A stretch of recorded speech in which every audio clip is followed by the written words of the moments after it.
wisdom, prudentia, justice, justitia, temperance, temperantia, courage. fortitudo. Applying ancient philosophy to modern life, this is the Sunday Stoic. Episode 100 of the Sunday Stoic podcast. How in the heck did that happen, everybody? 100 episodes. Thanks for sticking with me, and especially thank you to the patrons who make the show possible. By the way, before we continue, this is the last episode before the holidays. I am going to take a break until about the 13th of January. I decided it was okay for me to take a little time off. Maybe think about ways to improve the show. Maybe come up with some ideas rather than just pumping out an episode a week, which may not seem like a big deal, but it can eat up a lot of time. Even if you're like me, I can't imagine how all those other podcasters do it that actually have giant, well-written scripts for their episodes. They get more downloads than me, but my God, they write a lot of stuff. I don't know how they do it. But I need to take some time and think, because we've been going over the basics of Stoicism for almost 2 years now. Maybe we can do some more of the same, of course, and we need to remind ourselves of the tenets of Stoicism. But maybe we can talk a little more about application. Maybe we can go in depth into each of the various philosophers, let them stand on their own a bit, and maybe pursue things from a slightly different angle. I don't know. We'll see. I just would like to try something slightly different if possible. So I'll pursue that a little bit over break. I'm done teaching now, and so I can take a little breather. There may, by the way, be a couple of episodes released before the 13th. I may have an interview episode coming up, and if I get that completed, I won't sit on it. I'll just go ahead and release it, so just be on the watch for that. This episode is called Born Again Stoic because of one of the readings by Marcus Aurelius, as you'll hear. But we can frame it in a holiday perspective here. We're about to put ourselves to the test. We could overeat. We could get in political arguments or whatever when we encounter family and friends that we haven't seen for a while. We have to bear in mind who we are and who we're going to be and try to live up to that self-image even when we're being confronted by someone who's trying to argue with us. We need to figure out what's okay and what's not when it comes to celebration. Are we going to overindulge? Are we not? We're going to probably make some resolutions as New Year's approaches. Last year I had an episode about that. You can listen to that episode. I'm going to continue working on some of the same resolutions I proposed in that episode. The discipline of desire, trying not to want as much material things, being happy with what I have, not trying to avoid things I find unpleasant but are necessary. So those sorts of things I want to work on. And I'm not going to pile on tons of new resolutions on top because I haven't perfected some of those basic ones yet. But that's okay. We are... I know the word prokopton is used, and I don't know how to make that plural, sorry. But those who make progress, right? Proficiens in Latin, the one who makes progress. As long as we're moving forward, moving up the mountain rather than down into the canyon, we're doing better than we were yesterday. So we're going to hear from Marcus, Epictetus, as well as Seneca, and they're going to have their perspectives on this idea of actually committing to change. And maybe we shouldn't wait till January 1 to work on being better people. The Meditations of Marcus Aurelius, Book 7. Consider yourself to be dead, and to have completed your life up to the present time, and live according to nature the remainder which is allotted to you.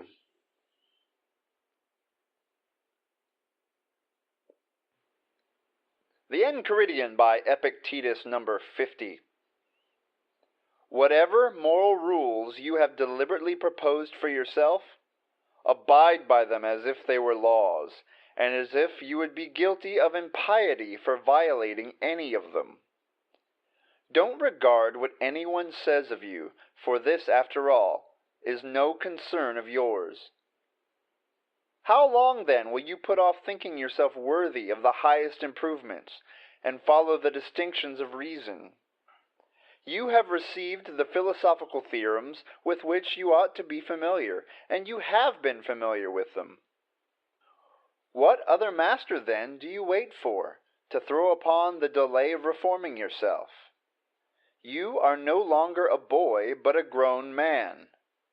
If, therefore, you will be negligent and slothful, and always add procrastination to procrastination, purpose to purpose, and fix this day after that day in which you will attend to yourself, you will insensibly continue without proficiency, and living and dying persevere in being one of the vulgar. This instant, then, think yourself worthy of living as a man grown up and a proficient. Let whatever appears to be best to you be unbreakable law. And if any instance of pain, or pleasure, or glory, or disgrace is set before you, remember that now is the combat. Now the Olympiad comes on, nor can it be put off. By once being defeated and giving way, proficiency is lost, or by the contrary preserved. Thus Socrates became perfect, improving himself by everything, attending to nothing but reason. And though you are not yet a Socrates, you ought, however, to live as one desirous of becoming a Socrates. Moral Letters to Lucilius by Seneca, Letter number 1. Therefore, Lucilius, do as you write me that you are doing. Hold every hour in your grasp. Lay hold of today's task, and you will not need to depend so much upon tomorrow's. While we are postponing, life speeds by. So don't put off until tomorrow what you can do today. Why wait till tomorrow to be a better person? Marcus's approach here is to meditate on the idea that we have died. Here in the U.S., at least a decade or so ago, you heard a lot about born-again Christians, these folks who discovered or rediscovered religion, were rebaptized and reinvigorated and felt like they were born again and given a new chance. That's sort of what Marcus is talking about here. Take a breath out. Pretend that was your last breath. The end of the book. Everything that has happened is now fixed in place and permanent, and you're done. That was your story. But take a new breath in. You have a brand new chance at life, a brand new beginning. You should be grateful for that chance and take good advantage of it. Leave the past behind and start moving forward. The past is past. It is written. It is finished. We can now change directions and walk down the new path, the correct path. We can start, as Marcus says, living according to nature, living according to our principles. Epictetus is challenging us once again not to delay. We should start right now, not wait till January 1, but start right now. We need to take responsibility for our actions immediately. He also says, you're an adult. You've studied this philosophy for a while. We could frame it in context of the podcast. We've done 100 episodes. It's time to start acting like an adult and living according to those ideas.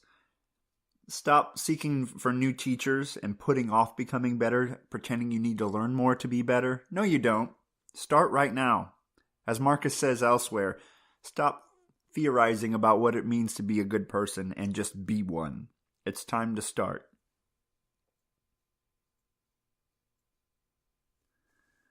He also says we are not Socrates, but we need to start living as if we are trying to be like Socrates. We live like you are someone who's trying to be like Socrates. And if you haven't yet, please do yourself the favor of reading Plato's Apology so you get an idea, a feel for who this Socrates guy is, and why he's so important to the Stoics. It's a short read, and it's well worth your time. Seneca. I did a short reading by Seneca, but once again, Seneca's saying, stop putting things off. Time is flying by. We need to start right now. We're lying in our sick beds while time is passing by, right? We are ill, and we're telling ourselves we're ill, and we're missing opportunities, and we're causing our own illness here. We need to engage right now and say, I'm on the path to recovery. I'm going to be a calm, courageous, helpful person. I'm going to take it seriously starting now. With this breath, I start a new life. I'm engaged. I am putting these things into practice. I'm living now. Now, don't become overwhelmed. We're going to do more episodes reminding ourselves of the principles of Stoicism, because sometimes it's like, oh, I'm going to focus on this, this, and this, and then you realize, oh, there's this other thing they said that's really helpful, but I can't do it all at once. I forget one principle, or I can only practice one or two at a time. We need to just focus on a couple things, those keystone ideas that will make the biggest impacts in our lives. Focus on the things that would most help you to be more thankful, help you to be more just, help you to maintain your calm in as many situations as you can think of. Focus on those things.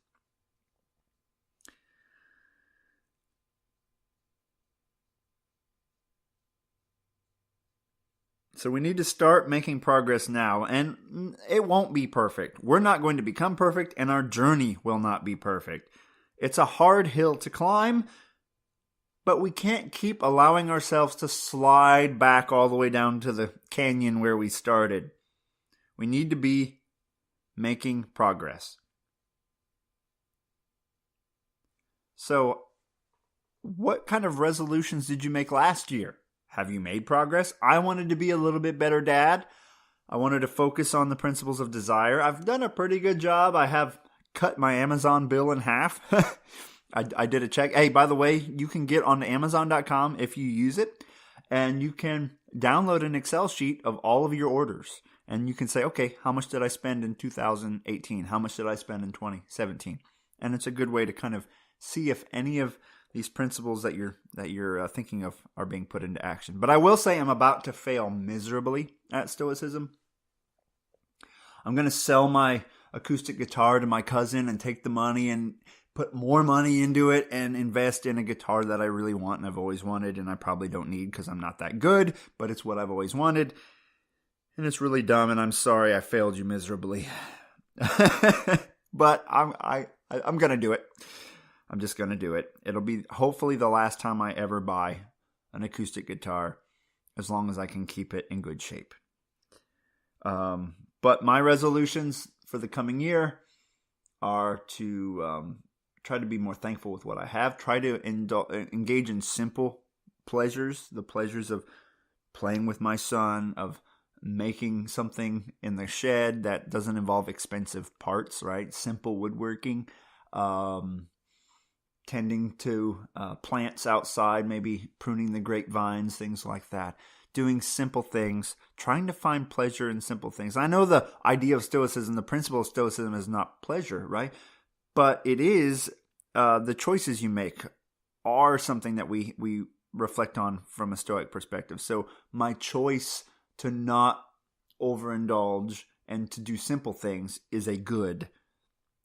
The fact that I'm getting pleasure out of, pruning a grapevine or whatever, is an indifferent. But the choice to be a little more simple, to be a little less plugged in. I'm going to back off of social media. I'm going to probably focus on a certain philosopher for a month at a time on the podcast to ease the burden of trying to find the perfect quote for an episode, right? Philosophy is not hen picking? Is not cherry picking. There we go. Stoicism is not cherry picking quotes, right? We need to think about this deeper, more clearly, more effectively. And that's what I want to try to do in the next year. And I'm going to leave you with a thought that I had. Before I do, let me just say a shout out to the patrons. I've paused my Patreon account, and if anyone else is wanting to become a patron, let's wait till after the new year. I paused it because I knew I'd be taking some time off, and I didn't want to charge my patrons in January when I'm away. So that's going to be paused, but please consider supporting the show once the new year begins. And thank you again. And by the way, if you're listening to this show the day it comes out, tomorrow, Monday the 17th, I think it is, of December, is Saturnalia. And you can listen back to a year ago when I did an episode on Saturnalia. We kind of do a tongue-in-cheek celebration. It's our own family special holiday. My wife and child and I celebrate it. Why? Because it's weird, and I like being a little weird. But also because it's a fun little holiday that we don't have to celebrate with anyone else. We don't have to drive 12 hours to another family member's house. We just stay at home or go out to eat and do our own little celebration. And so you can check that episode out and see how we do the celebration. Anyway, my thought, something that I thought of earlier when I was longing for something from my childhood or just the simple life I had as a child. I framed it in a Stoic way. The ship we are on has long left port. We are never going back there again. We can take memories with us and remember them fondly, but we shouldn't long for them. We can't turn the ship around, nor should we desire to. We must focus on sailing the vessel towards its destination.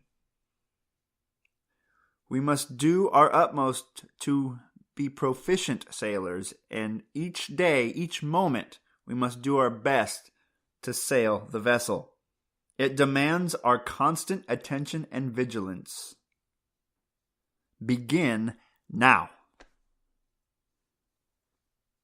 So don't put off being better till tomorrow. Start with your next breath. Have a great holiday break if you get one. I hope you do. I know I'm spoiled because I'm an educator, but but I hope you get a little time off for whatever set of holidays you celebrate. So happy holidays from the Sunday Stoic Podcast. Io Saturnalia and Carpe Diem.